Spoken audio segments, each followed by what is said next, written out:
গত 10 বছরে বর্ডার গাভাস্কার ট্রফিতে অস্ট্রেলিয়ার বিরুদ্ধে ভারতের একতরফা আধিপত্য স্পষ্ট। 2013 সাল থেকে শুরু করে এখনও পর্যন্ত প্রতিটি সিরিজেই ভারত জয়ী। অস্ট্রেলিয়া তাদের সেরাটা দেওয়ার চেষ্টা করলেও ভারতের মাটি হোক বা বিদেশের মাঠ, কোথাও তারা ভারতীয় দলের কাছে দাঁড়াতে পারেননি। 2018 থেকে 19 সালে অস্ট্রেলিয়ার মাটিতে ভারত প্রথমবারের মতো টেস্ট সিরিজ জয় করে ইতিহাস গড়ে।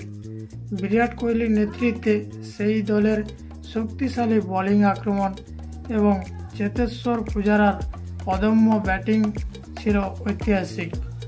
এরপর 2020 থেকে 21 সালে অস্ট্রেলিয়ার মাটিতে আবারও ভারত সিরিজ জয় করে, যেখানে ঋষভ পান্ত ও অজিঙ্কা রাহানের নেতৃত্বে ভারতীয় দল 328 রানের টার্গেট তাড়া করে জয় ছিনিয়ে নেয়।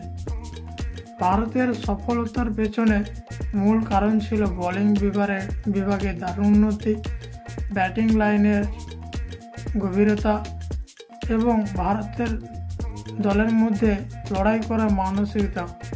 অন্যদিকে অস্ট্রেলিয়া তাদের সেরা কম্বিনেশন খুঁজে পেতে ব্যর্থ হয়েছে। ভারতীয় দলের এই ধারাবাহিকা জয়প্রাপ্তি শুধু তাদের শক্তির প্রমাণ নয়, বরং বর্ডার গাভাস্কার ট্রফিকে ক্রিকেট প্রেমীদের জন্য আরও উত্তেজনাপূর্ণ করে তুলেছে। এখন প্রশ্ন হলো, পরবর্তী সিরিজে কি অস্ট্রেলিয়া এই দাপট ভাঙতে পারবে, নাকি ভারতের আধিপত্য অব্যাহত থাকবে?